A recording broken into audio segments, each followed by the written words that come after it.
2018 Hyundai Elantra GT car review. We can't explain to you what the new Hyundai Veloster N is compared to drive yet, but we now have sampled its more symmetrical four-door sibling, the Europe market i30N. It is the first product from Hyundai's N Performance division and also a preview in the mechanical package that buyers from the United States are experiencing in the hotter, three-door Veloster. The good points of 2018 Hyundai Elantra GT: raw fun tow drive character, eager chassis, turbo boost packs a large punch.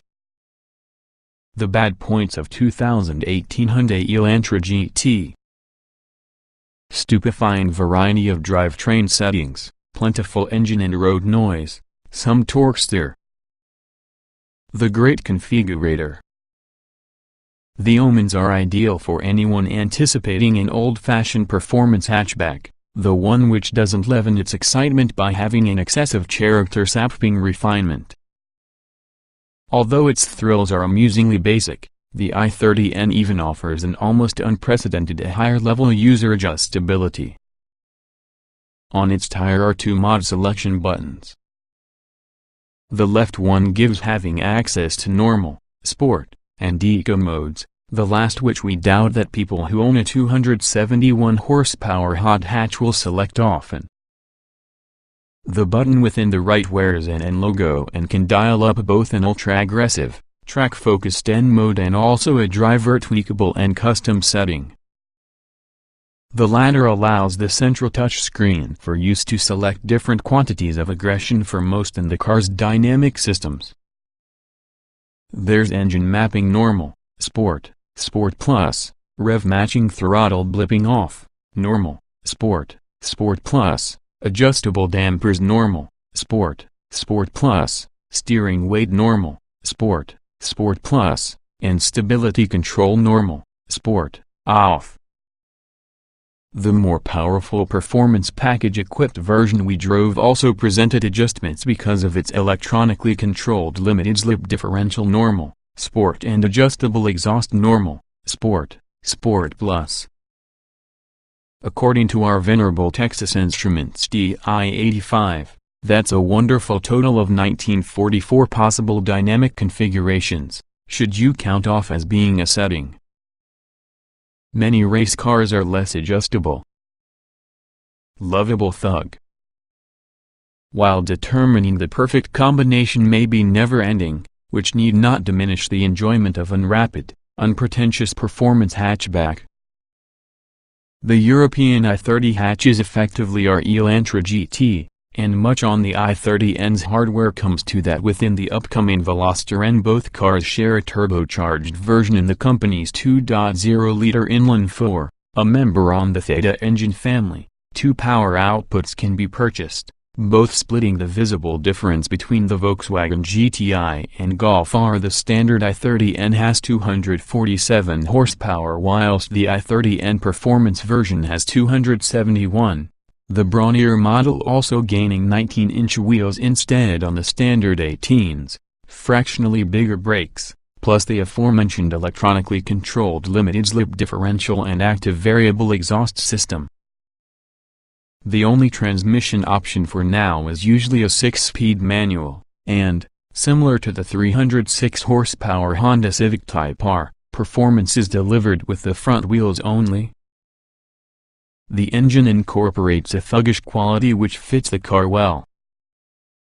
Boost arrives late and hard, its low rev veneer looking at a full-blooded surge using a pulse-spiking suddenness.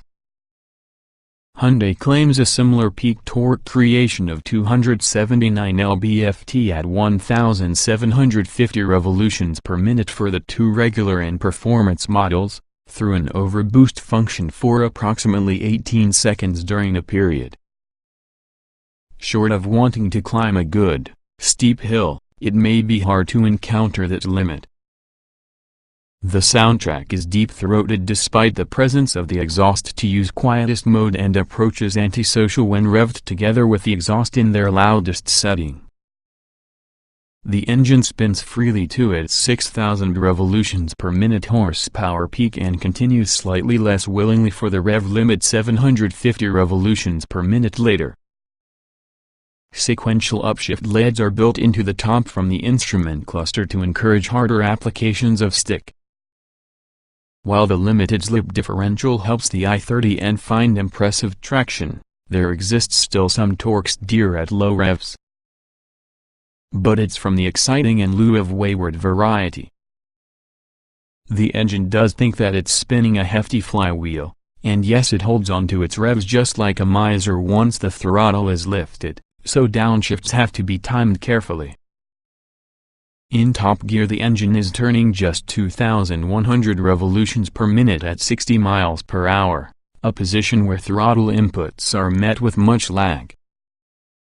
Thankfully, downshifting is often a joy, as being the shift action is accurate and nicely weighted. Ride quality is firm despite the presence of the dampers within their more pliant settings. Greater speeds over anything apart from perfect surfaces produce a lot of road noise to add for the engine's always present grumble. The speakers also is suffering from a tinny tone and struggles to create itself heard during even moderately enthusiastic driving. At higher speeds and cornering loads, the chassis proves itself to get well disciplined, resisting roll and fighting not easy to prevent bumps from throwing the automobile off a chosen line. The steering is fantastic, although, as is often the case with electrical assistance, it feels most natural in the mellowest setting.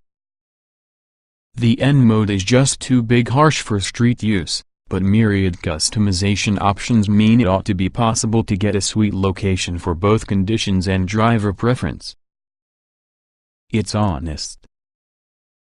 While the i30N isn't one in the quickest cars in the Swift segment, it will score high for the fun tow drive criteria that individuals figure is often a better measure of the performance car than tenths of your second or G-forces. The chassis offers respectable grip, even within the greasy British roads where we drove it, but more vital is the balance between adhesion generated by each axle.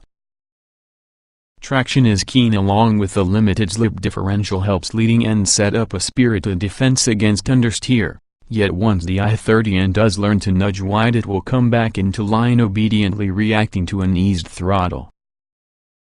Turn in harder and select the steadiness controls sport mode along with the system can even allow liberal quantity of rear-end breakaway before stepping directly into restore order.